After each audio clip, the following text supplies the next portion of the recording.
પૂતના, અવિદ્યા, આ બધા એના નામો છે. પૂતના આવે તો છે પણ આકાશ માર્ગે આવે છે, ભૂમાર્ગે નહીં.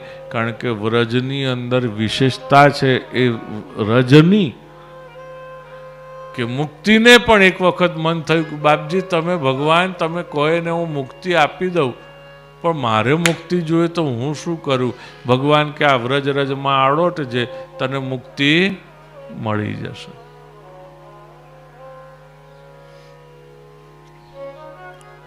તો વ્રજ રજની આ મહિમા છે વાલા કુટુંબીજનો. બ્રહ્મસ્ય રજઃ ઇદમ બ્રજ, બ્રહ્મનો બ્ર, રજનો જ, આ બે ભેગા થઈને શબ્દ થયા બ્રજ, જે ભગવાનને માટે વિશેષ કરીને બનેલું છે. કાનપુરમાં જાઓ તો પેલો જે ખીલો દેખાય ને બ્રહ્માજીનો કે centre of the earth,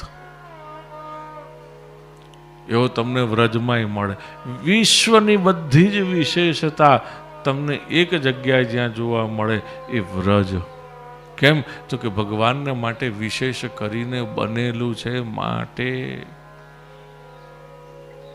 specially બનેલું છે ભગવાનને માટે. એટલે આખા વર્લ્ડમાં જે હોય એ બધું જ તમને ક્યાં જોવા મળે?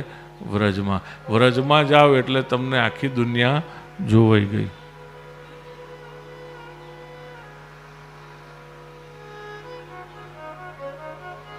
જરાસંધનો કિલ્લો પણ સરસ છે જોવા જેવો. જલેસર એ જિલ્લાનું નામ છે, વિસ્તારનું નામ.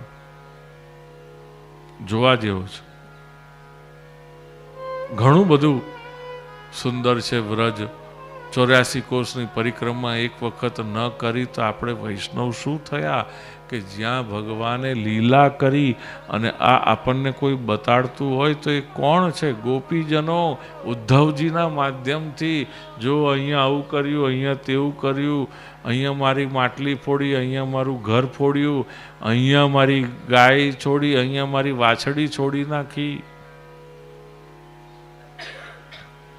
આખા 84 કોષના વ્રજની પરિક્રમા ગોપીજનોએ કરાવી અને ત્યારથી આપણે ત્યાં એ પરંપરા ચાલુ થઈ, સંકલ્પ લઈને કરવાની. વ્રજ 84 કોષ પરિક્રમા.